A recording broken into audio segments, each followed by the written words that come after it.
Janji anak Indonesia. Aku, anak Indonesia, berjanji. 1. Akan rajin bersekolah, karena pendidikan adalah kunci suksesku. 2. Akan semangat belajar demi meraih cita-cita dan membanggakan orang tuaku. 3. Akan menjauhi narkoba untuk hidup sehat dan masa depan yang cerah. 4. Menolak pergaulan bebas untuk menghargai diriku dan masa depanku. 5. Tidak akan melakukan tawuran karena kekerasan bukan jalan yang benar. 6. Tidak akan bergabung di geng motor yang meresahkan masyarakat. 7. Tidak akan melanggar peraturan, etika, dan norma, serta berkarakter Pancawaluya. Aku bangga menjadi anak Indonesia yang berani berkata tidak pada hal-hal buruk dan berkata ya pada masa depan yang lebih baik.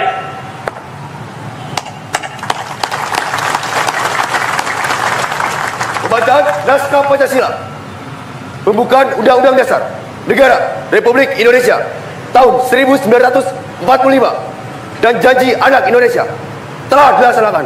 Laporan selesai. Terima kasih. Kembali ke tempat. Kembali ke tempat. Assalamualaikum warahmatullahi wabarakatuh. Sampurasun. Yang saya hormati Forkopimda Provinsi Jawa Barat, hadir pada kesempatan pagi hari ini Wakil Ketua DPRD Provinsi Jawa Barat, Ketua Komisi 5 DPRD Provinsi Jawa Barat dan seluruh anggota, Kasdam 3 Siliwangi, Wakapolda Jabar, Wakajati Jabar, dan sahabat saya hadir juga, dan Kodiklat TNI. Saya ucapkan terima kasih, selamat datang. Sekretaris Daerah Provinsi Jawa Barat, para kepala perangkat organisasi perangkat daerah di lingkungan Pemda Provinsi Jawa Barat, pimpinan instansi vertikal yang saya hormati, yang memberikan supporting pada saya, Kaseto, pemerhati dan pelaku pendidikan anak-anak, dan yang paling berbahagia hari ini adalah orang tua.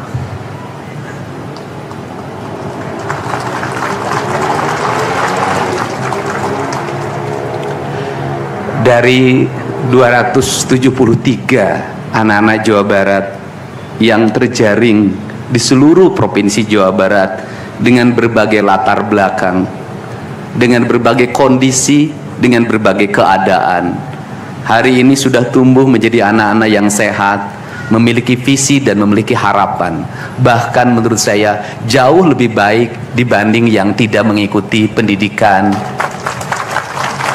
di Dodik, Lembang, Rindam 3 Siliwangi. Saya ucapkan terima kasih buat komandan, wakil komandan, dan para pelatihnya.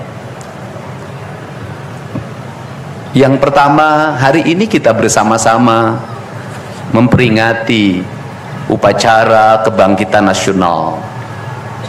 Saat masyarakat Indonesia, masyarakat Nusantara disadarkan dari ketertutupan telinganya, dari ketertutupan matanya, dari ketertutupan hatinya, dari kebutaan matanya, dari ketulian telinganya, dari kebisuan lidahnya, dan dari ketutupan hatinya, di mana saat itu kita masuk pada sebuah fase kita ternina-bobokkan oleh imperialisme kolonialisme yang menghamparkan lapangan pekerjaan, yang menghamparkan perkebunan, yang menghamparkan areal persawahan, yang menghamparkan areal-areal irigasi, yang menghamparkan areal bendungan.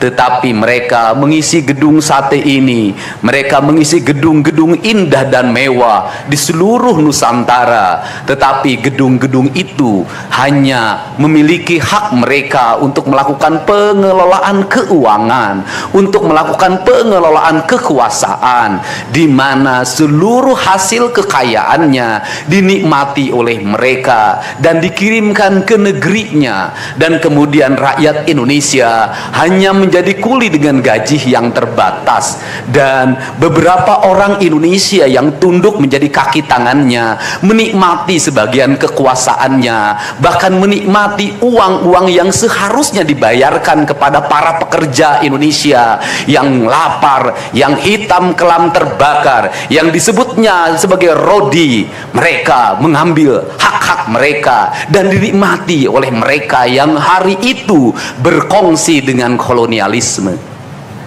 Maka kesadaran itu tumbuh, lahirlah gerakan Budi Utomo, lahirlah gerakan Sumpah Pemuda, dan seluruh gerakan itu dimulai dengan sebuah kesadaran dan hilangnya rasa takut pada dirinya bahwa kita adalah pemilik hak dari negeri ini. Hari ini kita disadarkan pada sebuah peristiwa di mana kita sering buta mata kita, kita sering tuli telinga kita, dan kita sering gagu lidah kita ketika anak-anak kita berteriak di jalanan, mengusung sangkur, membawa celurit, saling berkejaran, darah menetes di setiap sudut kota, motor-motor dibakar, orang menjerit penuh rasa ketakutan. Kita hanya bisa diam. Ketika di sudut-sudut kota anak-anak kita menenggak ciu, ketika sudut-sudut kota anak-anak kita makan eksimer, ketika di sudut-sudut kota anak-anak kita makan minuman oplosan, mereka jatuh tersungkur, matanya merah penuh dengan rasa emosi, pulang ngamuk ke orang tuanya, kita hanya bisa diam.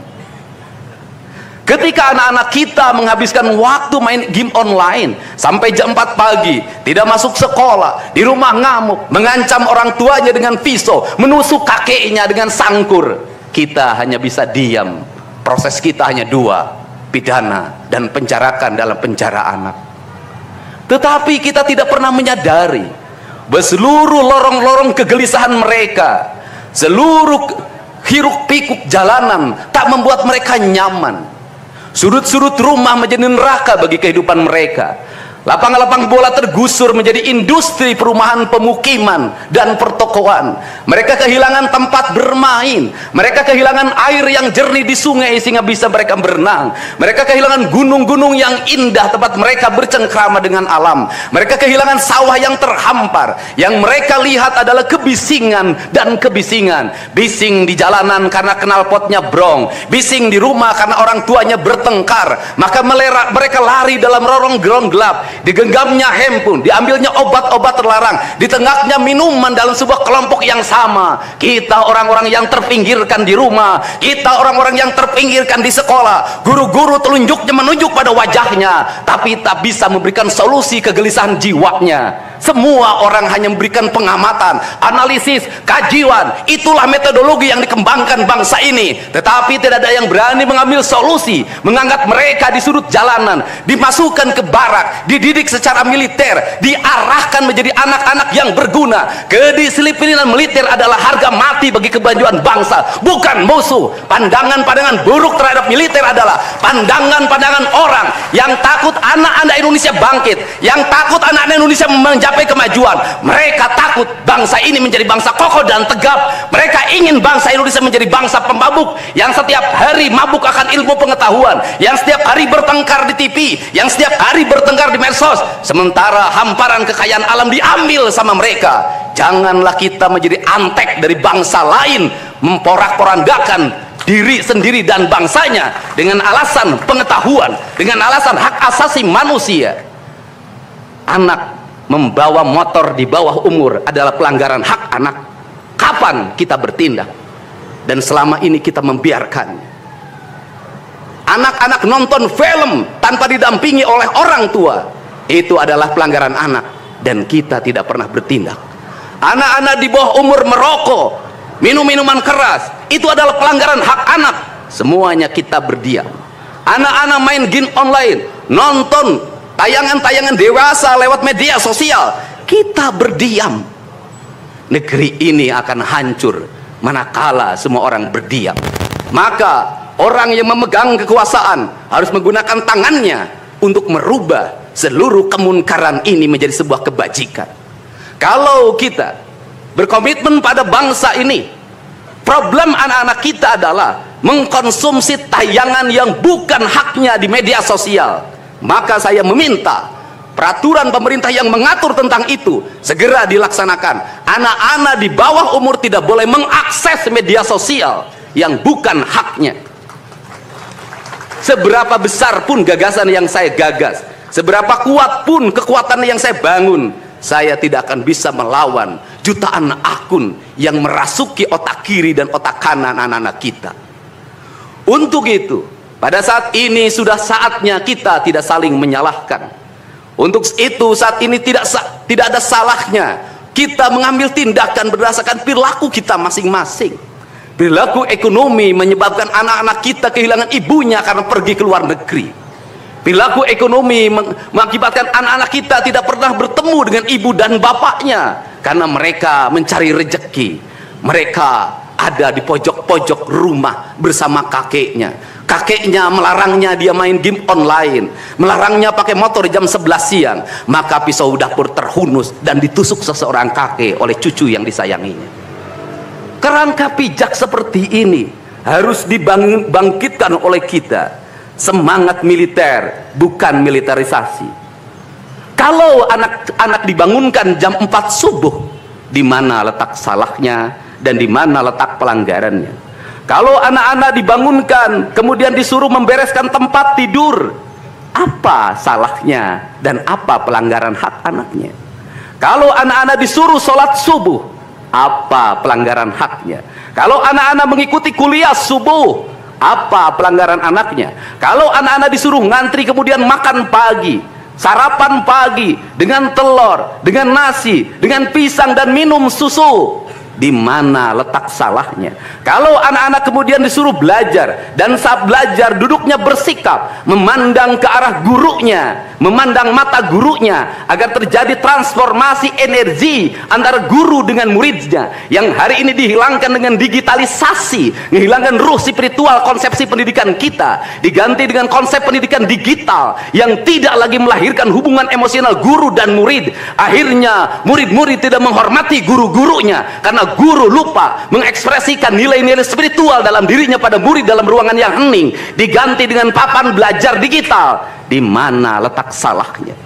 Kalau anak-anak itu diajarkan makan siangnya tertib, berantri, berdoa sebelum makan, di mana letak salahnya? Kalau anak-anaknya sore hari diajarkan bola voli, sepak bola, latihan baris berbaris, di mana letak salahnya? Kalau sore hari anak-anak disuruh masuk ke masjid, mengikuti pengajian, di mana letak salahnya? Kalau setelah itu mereka makan malam dan makan malam ditandai dengan berdoa, di mana letak salahnya? Kalau mereka jam 9 disuruh masuk barak, disuruh masuk ruang tidur dan disuruh tidur, di mana letak salahnya? Justru hak-hak anak terdapat di barak pendidikan TNI dan hak itu tidak mereka dapatkan di rumah-rumah. Di rumah-rumah anak-anak tidak bisa tidur malam. Mereka rata-rata tidurnya jam 4, jam 1 malam, jam 2 malam. Di rumah mereka tidak mendapat makanan yang bergizi karena serba fast food. Di rumah mereka tidak mendapatkan kasih sayang. Di jalanan mereka balapan. Mereka tidak mendapatkan ruang hidup tanpa gadget dalam setiap hari. Saya katakan justru lingkungan kita hari ini, rumah, halaman rumah, kadang sekolah, kadang jalanan, bukan lagi tempat yang ramah untuk anak-anak Indonesia. Untuk itu apa kebijakan yang harus kita lakukan? Kebijakan yang harus kita lakukan adalah mindset pembangunan dirubah. Ekonomi bukan segalanya. Itu penting. Tetapi ekonomi tidak boleh membunuh ruang-ruang publik di mana orang mendapat ruang bercengkrama. Desain rumah harus dikembalikan pada desain yang membuat jendela, membuat ruang untuk ibu dan bapaknya berkumpul. Halaman rumah harus tersedia di setiap kampung, jangan dihabiskan untuk bangunan karena anak-anak ingin bermain di halaman. Lapangan bola di setiap desa harus ada. Karena apa? Karena mereka terus berinteraksi olahraga. Sungai-sungai harus dijernihkan Karena anak-anak orang miskin tidak bisa berenang di kolam renang yang berbayar. Mereka harus berenang di sungai-sungai yang jernih. Gunung-gunung harus dihijaukan, karena anak kita perlu hiking dan traveling dalam setiap waktu. Anak-anak kita perlu berinteraksi dengan semesta. Lampu-lampu kadang sebulan sekali harus dimatikan, agar anak kita bisa menatap langit, melihat bulan dan bintang, bahwa dia adalah bagian dari cakrawala yang indah. Negeri ini sudah sesak dengan uang di kepalanya, yang akhirnya apa? Pendidikan hanya menjadi ucapan dan tingkatan S1, S2 dan S3, tapi pendidikan lupa ada nilai esensial yang harus dihidupkan dalam relung hati manusia. Pendidikan Indonesia adalah mewujudkan manusia Indonesia seutuhnya, mewujudkan manusia Indonesia seutuhnya. Dalam falsafah Sunda disebutnya Pancawaluya, cager, bager, bener, pinter, singer. Itulah falsafah pendidikan asasi. Maka falsafah pendidikan asasi dalam kaidah Sunda disebutnya, kalimatnya begini: kawung mabur sarulukna sama kelengiten pandana, ciamis tinggal paitna, ciherang tinggal kiruhna, resi lengiten ajina pandita ilang komara, kaduruku hawa nafsuna, bangkong di kongkorong kujang, kacai mawacameti. Saya hanya falsafah ini. Apa itu bangkong di congkorong kujang? Kujang adalah senjata. Bagi orang Sunda adalah sebuah kehormatan diri. Kujang, tetapi kujang tidak bisa dikongkorongkan pada bangkong. Kalau bangkong dikongkorongkan oleh kujang, bangkong itu anak-anak di bawah umur. Kalau dia dikongkorongkan oleh kujang, kujang itu tak bermakna, dan bangkong itu mati, tak mampu membawa kujang. Kacai mawacameti, apa itu artinya? Orang pergi ke air untuk mensucikan diri, maka dia harus membebaskan diri dari berbagai apapun kepentingan. Dia ingin pasrah, dia ingin sumera, hirup ukur sasamperan, awak ukur sasampayan, sariring dering dumadi sarengkak saparipola, la haula wala quwata illa billah.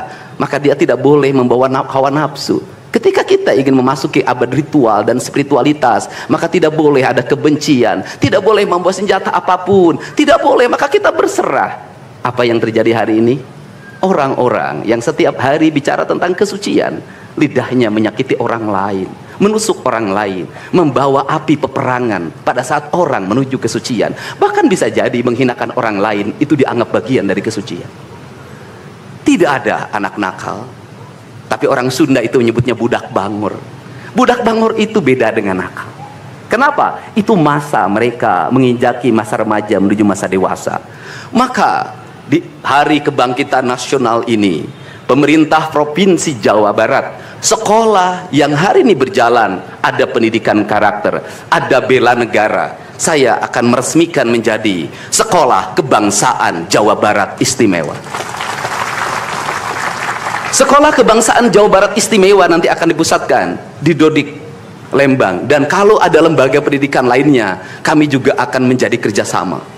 Mereka yang bersekolah di situ bukan anak-anak yang tawuran, bukan anak-anak yang minum, bukan anak-anak korban dari ML, tetapi juga nanti anak-anak yang memiliki kemampuan akademik yang tinggi, anak-anak yang memiliki kemampuan pikiran yang tinggi.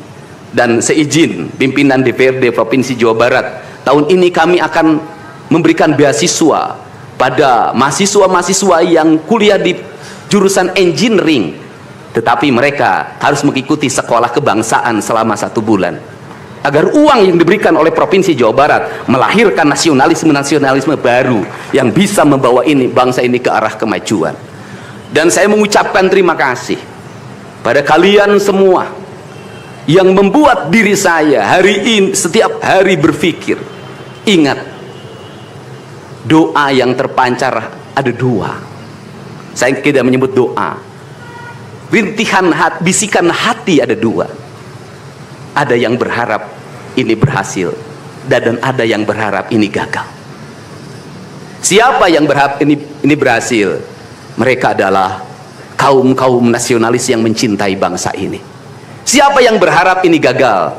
Para nyinyir dan para pembenci yang menjadikan politik sebagai tujuan hidupnya, tanpa pernah bisa membedakan mana kepentingan politik dan mana kepentingan kebangsaan.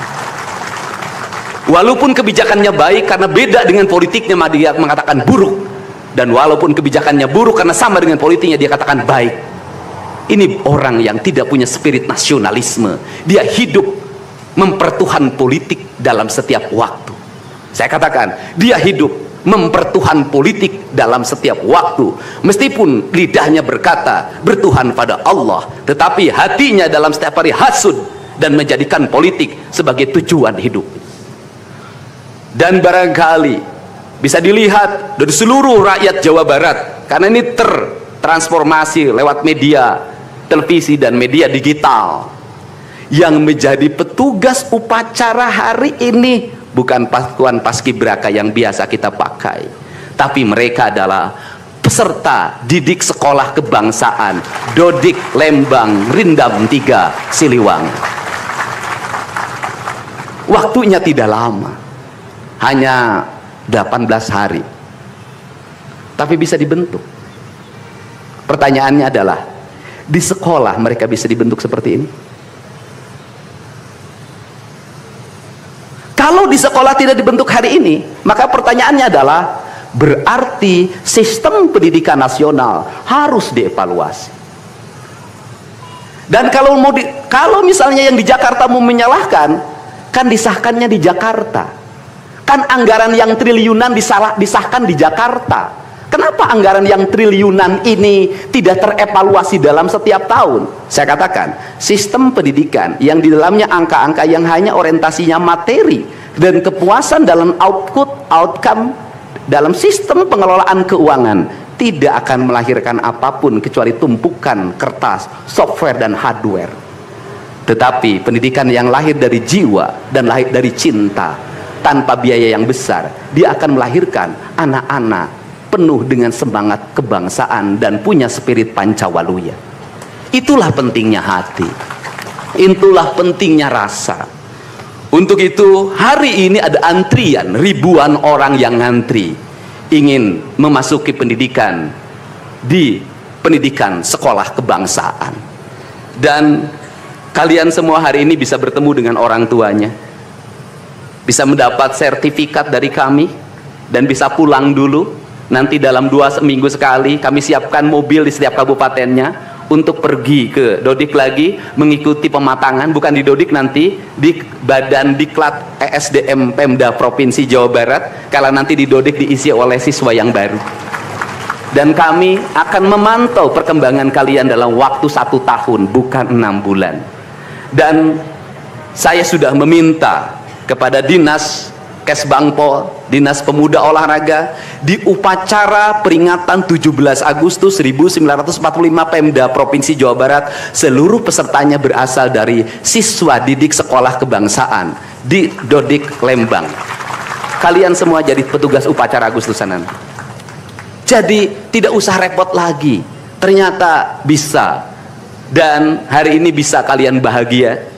Saya ngasih bonus untuk petugas upacara dari Dodik ini 25 juta untuk dibawa pulang ke rumahnya masing-masing. Dapat uang saku, makannya enak, tidurnya nyenyak, berubah mental, bajunya bagus, pulang dapat bonus, gratis lagi. Dan tentunya buat petugas yang lain juga kita siapkan 25 juta. Nanti ditanya lagi, itu duit dari mana? Ladang ngonten.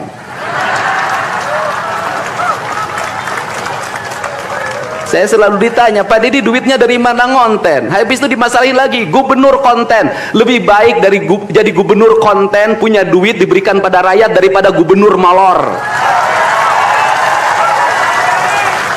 Bener nggak? Ya kan, daripada gubernur tidur, gubernur protokoler, gubernur ingin dihargai, gubernur menghabiskan anggaran jalan-jalan ke luar negeri, tuh hayang ting aing.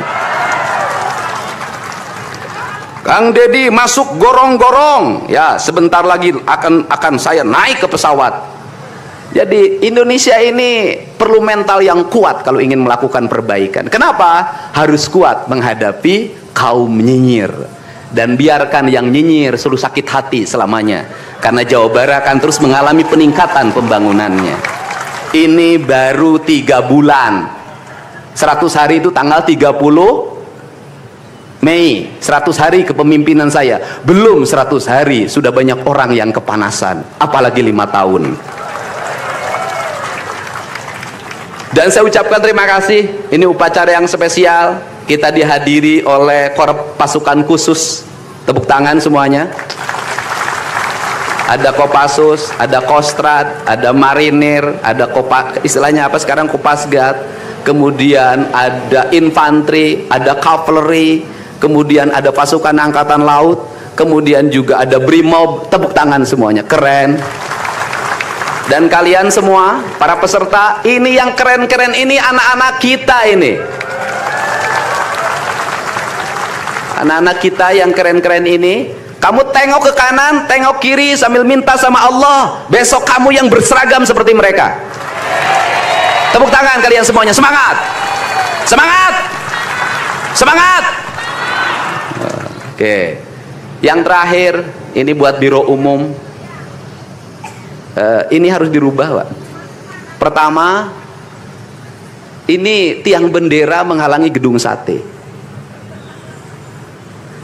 Benderanya nanti harus digeser ke sebelah sana.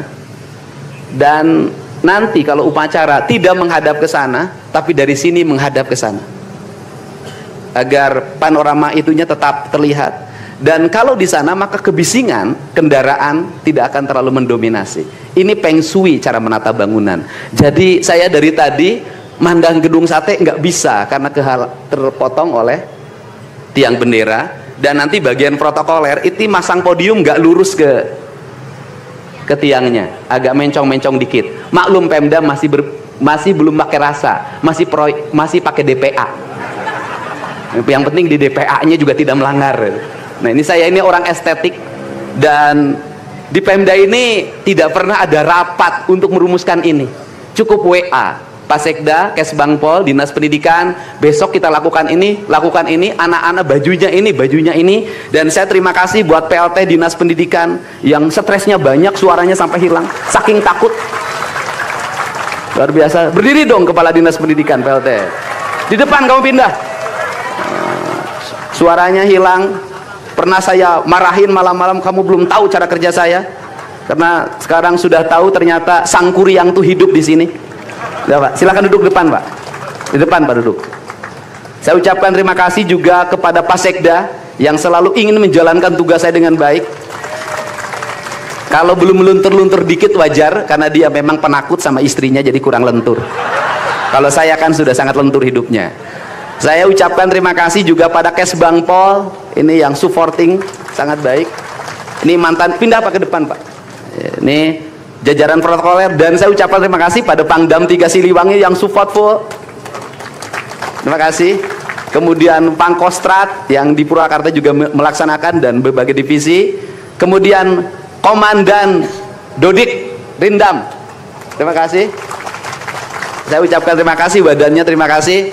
Saya ngasih bonus buat pelatihnya 50 juta. Saya ini urusan rasa, Bu. Orang tuanya itu jangan hanya bertepuk tangan. Mohon maaf, ada terpanggil dalam jiwanya. Anak-anak saya kok bisa hebat begini ya? Dari rumah itu bawa bakakan.